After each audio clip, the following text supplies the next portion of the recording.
Yeah. I'm just reminding.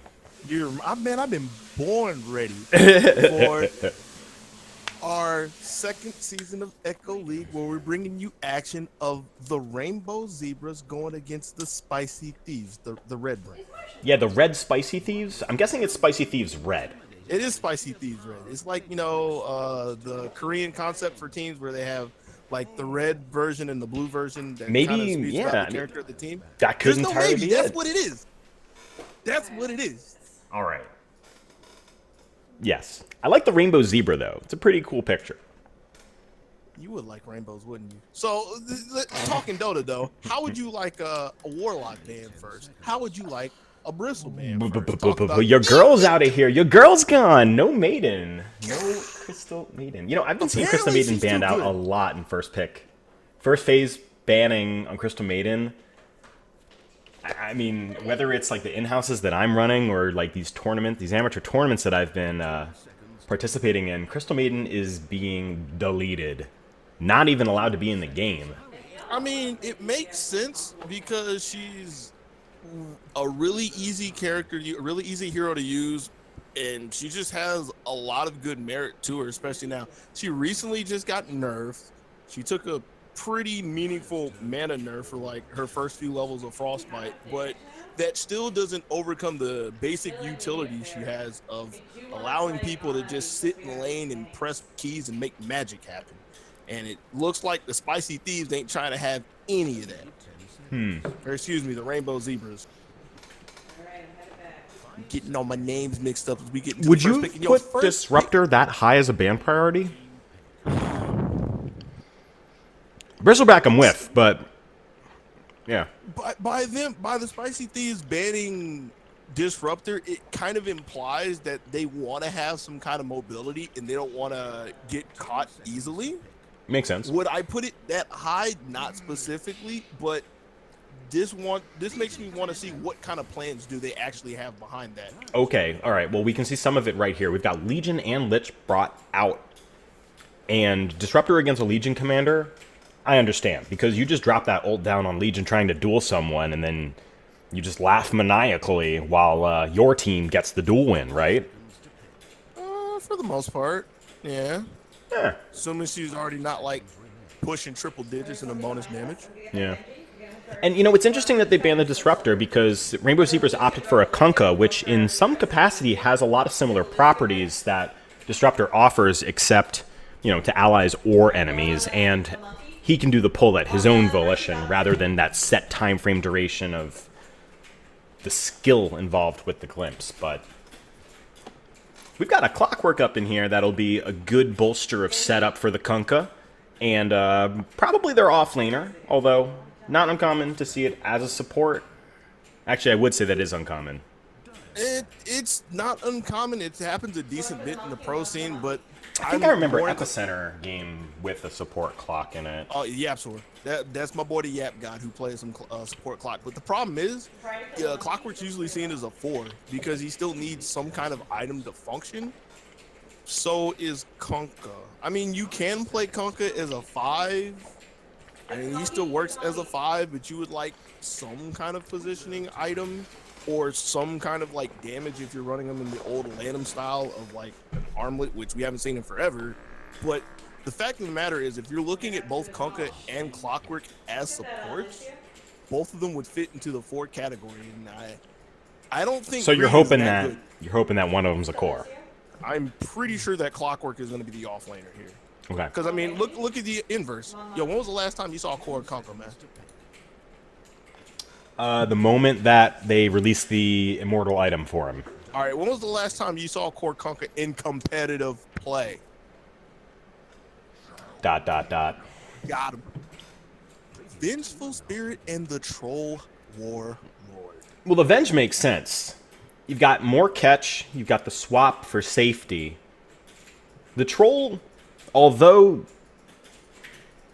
a good carry, I'm a little concerned for Rainbow Zebras because of the type of control that they have right now. Although mischance against Legion Commander is extremely beneficial.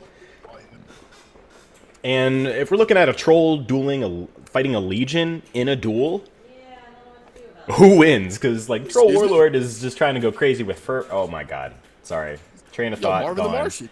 Marvin the Martian is up in this. I just... Oh, my God. I don't know a whole lot about Arc Warden, how he fits competitively to even comment about this really. Like, I know I've seen him played as a support, question mark, but that was like when they first tried him. I feel like I've been mode, seeing him and that was in a mid more than anything else, and I'm not trying to be referring back to my game that I just played where I had an Arc Warden mid, and it was a terrible experience. I'm not trying to go to that, The but, whole world of Dota revolves around you and your experiences in Skyland, huh? you know, sometimes I wish I knew. But the point we're making is that doesn't that lead a decent amount of ambiguity to their draft still? Because I mean, we don't know where this Arc Warden is going. Maybe it's a court. I still think maybe it's a support, and it could be maybe because you can never write off Venge as a core. It's not common, but it's a thing. And if Arc Warden was a support, you're talking about a lineup that doesn't need a whole lot right now. Like Legion wants a Blink Dagger, or maybe a Shadow Blade, more than likely a Blink Dagger. Venge wants like a Yasha, and you go ham early on. Outworld Devourer. I like this choice because there's not a lot of int growth on Spicy Thieves. He could just drop the hammer.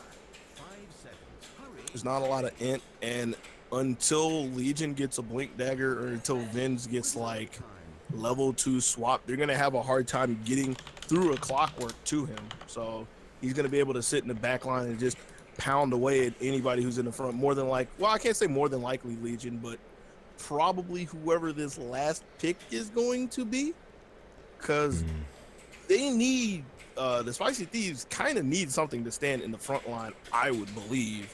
Legion doesn't want to do it because she wants to be the initiation and the catch. So she can't really initiate if like half her life gets chipped away from like being in cogs. Yeah, that's what I was gonna say. Who starts the fight for Spicy Thieves if it isn't a Venge stun or a Legion blink duel? Because I mean, you're just gonna like face rush at him though. They can start it, but they need something in the front line. Period. Like, that's what I'm getting at, because like, who sets the boundaries to keep Clock from hooking in on them in the back? Or if Kunkka somehow has the vision and range, who stops him from like setting somebody up from a good old X-boat, X-torrent boat, whatever? Yo, that's a good ban. That's a good ban. I didn't even think of that one. Oh, the Drow ban? Yeah, that's a good ban. Oh yeah, that would have been super scary. However, again, a little lackluster for like the control that they would have as a whole. So they would have been fragile if they went with a Drow. That's all I'm saying. I agree. And honestly, I like the Arc Warden against the Troll and the OD. Magnetic Field is extremely strong against both of those choices.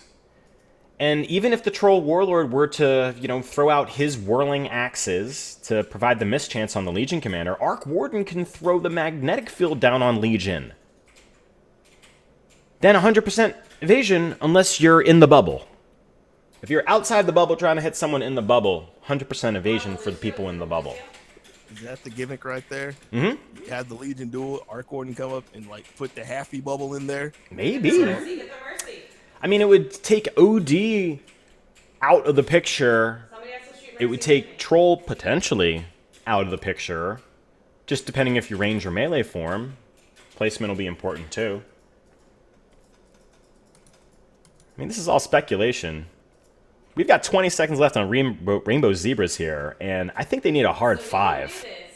I agree. I totally agree, and it's not going to be a maiden. I was listening to your spiel out on Witch Doctor. Okay. Like, all right. I was thinking maybe some tank, and that fits in the tank department. Voodoo Restoration gives you I'd say that's gives you a stun as well. It's not a reliable stun, but yeah. I mean, I would go with more like durability for the team off that Witch Doctor. So it's pretty good.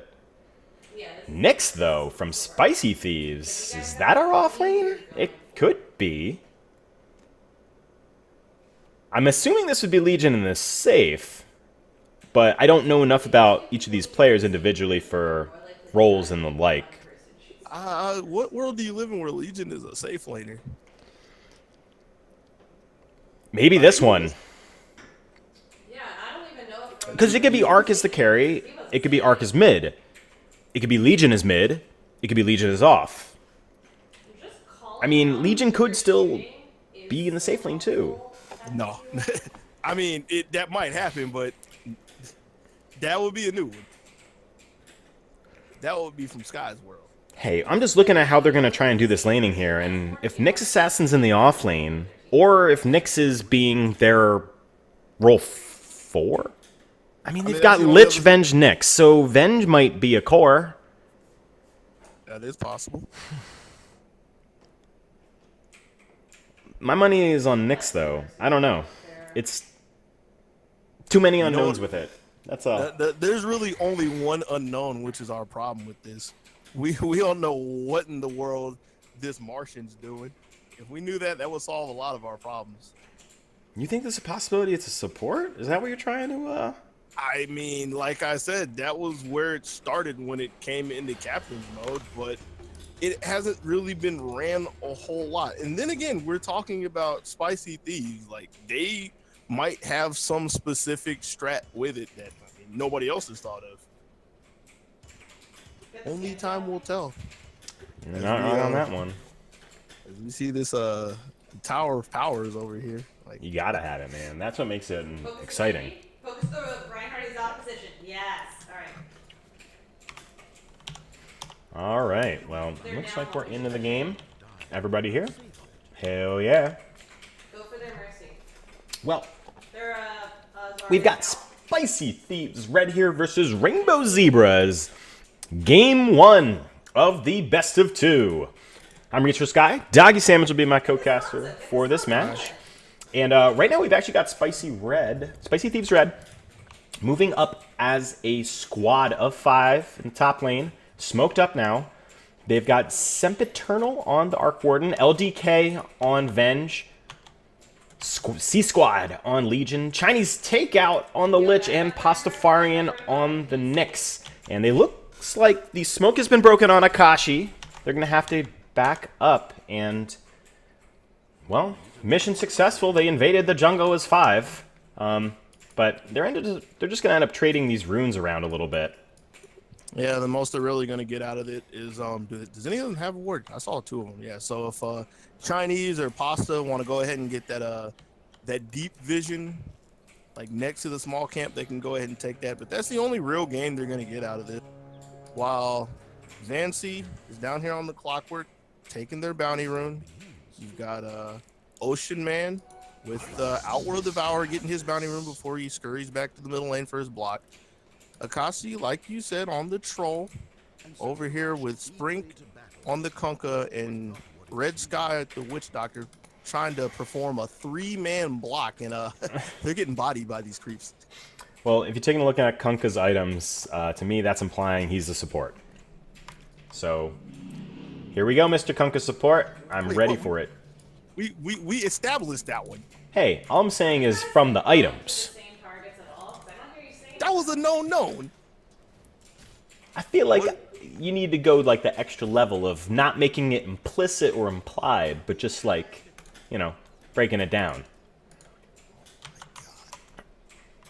So we've had this is a little bit different laning than I was anticipating, since we've got Legion Commander and Lich in the off lane, and it's Nyx Venge as a safe lane. LDK will be there farming Venge as a core.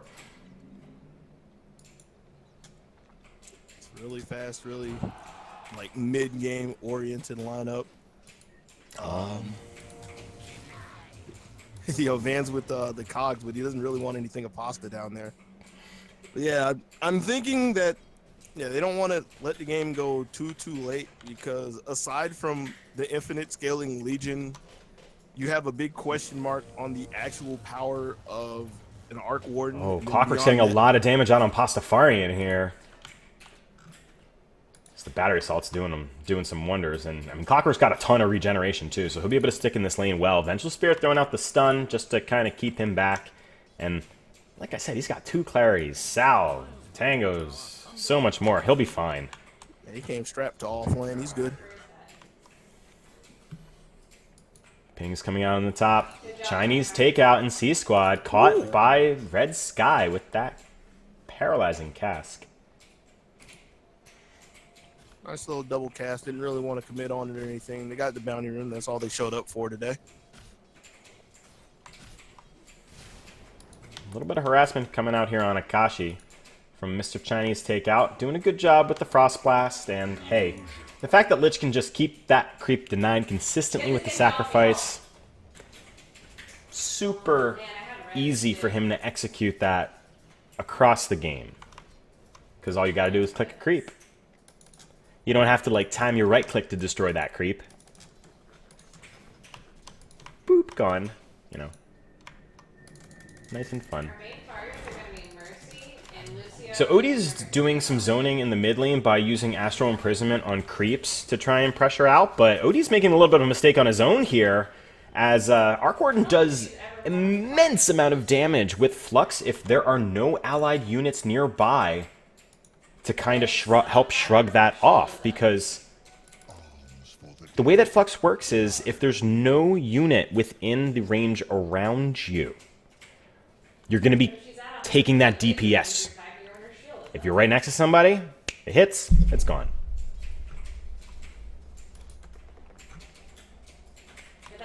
So if Arc Warden's able to pressure him out of lane and then just drop the Flux on him after the fact, that's really ideal for him. And it looks like he's going to have a lot of range to do that with triple archers as well. Going to push that lane all the way to the tower. This is pretty good for the Arc Warden. He's going to have a lot of freedom here to get all this experience. And, hey, level 3 Flux is a lot of damage. I mean, all the levels of Flux are a lot of damage. If the full thing goes, comparatively speaking at least. There's also a little bullying going down in the top lane. Not too much to really report about, but Red Sky was getting ran down a little bit before Koski showed up and, let She Squad know that he can't just bully his support down at free will. Just trading some tangos, nothing too serious. Pasta's been across the river a couple times to steal the bounty room away from Vance. Well, Vance isn't really rotating for it, so I think Pasta's doing a good thing to be doing that sort of movement consistently. And good on him countering out that vision. Had to have known something was up with how the Clockwork was playing a little bit more aggressively after Pasta was rotating off the lane, so a little bit of sixth sense, I'd say. Oh wow, Chinese Takeout's taking a lot of harassment from these creeps here. The stun coming out from Cass. They're able to get that first kill. Akashi, the one to take it, but mid lane also, Sempiternal, able to take out the Ocean Man, and it's all those Fluxes. Who hit 6 first? Arc Warden did. Oh no, is Clockwork about to go down too? The cogs underneath the tower, not going to be enough for him. Pastafarian and LDK, just, staggering those stuns on him. It's a pretty big deal. Man, 2-1 across the board, looking good for the Spicy Thieves. Getting a little more space and starting to build up on a good lead. I'd say they're winning all the lanes pretty well. Like, Vinge is getting a decent amount of farm. She's not being bothered too much by the Clockwork. You got Arc Warden, who's single-handedly slaying an OD mid. And even though C Squad isn't getting the best farm, I mean, he's still putting a decent dent in Akasti's plan, so I think it's working out pretty well. Also forcing Red Sky to stay around just to get backed up a little more by Chinese Takeout, so it's not like the supports have free reign to do what they want. I mean, at the same time, the Radiant are aggressively pulling their supports into this dire stacked camp. And I feel as if the Dire should be able to contest it a little bit better than they are right now. However, Legion Commander with the overwhelming odds, it's pretty terrifying. And look at that mid lane, Arc Warden just tearing things up. Using the Tempest Double, getting out a couple Fluxes, and OD's been pushed out away from the creeps at this point. He's almost forced to use Astral Imprisonment defensively to negate the damage of that Flux if he's not near any allied creeps. And I don't think we're seeing it used that way. It's still being used aggressively on the creeps, deal out additional burst magic damage in these fights. Oh, that ward might get countered out. That was underneath theirs and should have been easily seen in mid. So Radiant right now have vision over both the runes in the mid lane. A little bit of coverage that will help out Sempiternal. And Dire right now, their safety's in their top jungle and a little bit for the mid lane as well. However, it's getting to the point where the Dire are going to want to look to try to make bigger rotations potentially happen and pressure buildings as they start to get their level 6s. And they're going to need to get a little bit more aggressive ward coverage down. With that being said, I think they're actually going to try something bottom because if you peep it down here, Sprint came down the bottom. Vance has his hook shot. Oh, yeah. Oh, he's connecting him with the hook shot. Point blank. Yeah, you're right. He hits him away. He gets pulled back with the X a little bit late. The torrent does not connect, but Vance is still charging down on him. And it looks like Pastafarian's here to save the day. Throwing out a stun to connect in on both. A little bit of mana burn. That's not really going to do much. But LDK's okay. And he's going to live to fight another day. Lance, though, super low HP-wise. Top lane's just getting wrecked. Everybody's riding low for HP-wise. I was about to say, you're looking top. I'm looking mid, where Sempi got another kill on Arc Warden, so he's like, what, 3-0 now? Yeah. Sitting well on top of the net worth chart. So that's your prime target right there, I would believe. See if he can go alien hunting before he gets his hands on his maelstrom that he's thinking about. I think it's possible. I think it's possible. I think it's possible because, like, who's been in the middle lane to really do anything for him at most? I'm surprised they haven't really done much to contest Arc Warden. I mean, he's almost at 5,000 net worth. That's a double Midas, remember? And the only thing that I feel really put Arc Warden in a weird spot is when the cooldowns on the illusion, or his replicate versus himself, ran, like, independently. So, like, the cooldown of the Midas on the Tempest double is the same cooldown of whenever you proc it, rather than, you know, getting up another one, being able to drop another one, and the like. But a lot coming up in the top lane. We've got that stun connecting in on 2. X marks a spot. Not going to be effective on Chinese takeout. C-Squad using press the attack, not getting a duel off, and it looks like they're just disengaging here. Vance is rotated up here, though. He has hookshot ready. It's still possible that they go to fight in on this. Akashi's ready. He has his headdress of rejuvenation. Oh, check out mid again. Oh man. Sempiternal takes the mid tower.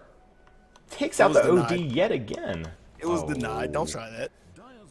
He didn't have his cake and he didn't eat it too. You know, he got a slice. All right. Well, because of his efforts, that tower has fallen. Word.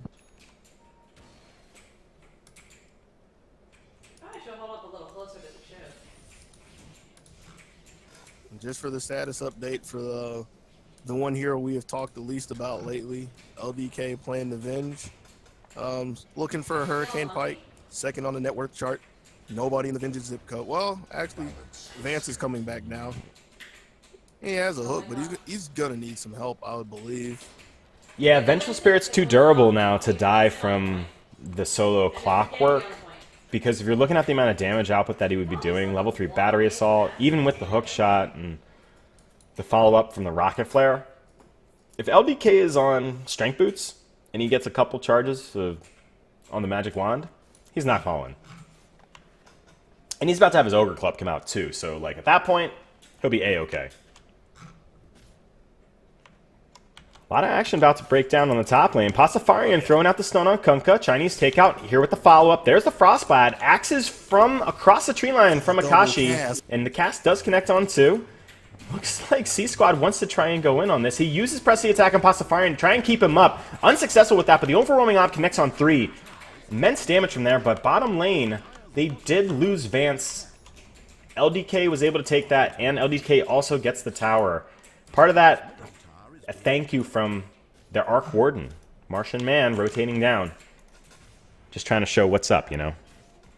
Yeah, sempiternal was just hanging out in the jungle. He didn't really have anything to do middle lane, didn't want to crowd the top. So he's just making sure LDK was safe in case Van's got any good ideas. Boop. Chinese takeout just got popped. It's alright. That coconut came in at the end and was like, yep, you're dead. It's a lich, it's okay. You can lose one of those every now and then, no big deal. There's a Genji behind us. Turn around and help me. Sometimes there's a Genji behind us. Thank you, Winston. What? I just feel like everything Katie's saying get picked up. I don't know if that's actually the case or not. It is. Oh, okay. Well, there you go. Get that mercy. Nothing I can do about it. Laugh. I mean, that's the acoustics. So Arc Warden's doing a pretty good job farming. He has his Maelstrom on him now. Boop, up to 7k net worth just about. And his next Tempest double is just going to allow him to continue that snowballing process. I feel like they got to pay a little bit more attention to C-Squad up here. Since we're talking about items, I will make a little note that LDK does have his Dragon's Lance. All right. And he's making a rotation of his own. He's in the mid lane now. They're looking like Sprink is the target. Pastafarian wants to come in on here. They throw the Flux out. That's going to be a full connection. And he'll fall with relative ease. Yeah, 4 people ready to party. And well, I say 4. Pastafarian coming back. Now he's chilling. But you got 3 people ready to go ham on this tower. C-Squad is still sitting around waiting to get a Blink Dagger, but probably will not need it anytime soon with the way things are going. Are you circling the double wards over here next to the shrine? Because they're just making sure nobody's giving them the young rap. Get that mercy. Oh, I There's know. a lot of covers on that shrine. Mm-hmm. But yo, what about this guy Vance down here? Uh-oh, something spooky's happening. It's called death. The Flux, just so good. 50% movement speed slow. 60 damage per second, 6 seconds. And this is looking like a pain train that's just gonna roll from tower to tower until they get rid of all the landscape outside of the base. Well, the Arc Warden is just able to apply so much pressure on these towers. And by him being able to use Magnetic Field on either himself or his allied creeps, 100% evasion for them makes them able to push that tower just as much as he can. Yeah, and the big thing is still like, who's actually gonna try to contest? Yo, Ocean Man, does he make it? That's looking like a knob. Nope. That's looking like a knob. It's either. Wait a second, Kasi? I don't know. Sempiternal throwing out the Flux on Akashi. He's going to have a magnetic grip to field to throw down. And, oh, that ultimate from Witch Doctor is not going to connect. 100% miss chance. A-OK. He'll lose his Tempest double. A lot was committed for that. They get the Pastafarian. Yes, good job. But you're trading your mid OD, who's been pretty far behind, for a 4-position Nyx assassin and a stunt double. I think that the Spicy Thieves are still okay with that trade. There's no thinking Doesn't about it. the Still stunt good. double give a bit of gold at this point? Isn't it like... Did they lose the head honcho in charge? No. Exactly. Like Sempiternal's sitting on some kind of huge kill streak that probably gets him a UAV or some kind of perk in Call of Duty. He's all right now, man. As long as they keep him alive, that's all they're worried about. Because look, top lane, not a good place to be if you're a Zebra, and they're kind of looking like they don't want to be here. Uh-oh, there comes the cask from Red Sky, connecting in on Lich and Pastafarian. Oh, rolling odds on the back. Akashi's taking some serious damage here, and now we've got a swap on him. He just gets blasted down. Here comes the follow-up. Flux on Ocean Man. He'll go too. Vance trying to clean up something, but I'm not sure what it is. Sempiternal able to do a ton of work here, able to take them out, and Red Sky is still hoping that he'll find victory. Okay, that was a Lich ult. He wanted a little bit of cash too. He Kill wanted to make secured. sure yeah. Kill secured. So I like how they changed up the net worth bonus indicator in the top middle. So like you see that plus 73% on Spicy Thieves rather than it just being that slider bar. I mean, I noticed that earlier when I was watching some stuff. It's okay. We still know that they're ahead. That's what matters. Oh yeah, I mean the net worth wise, 10k plus for the Radiant now.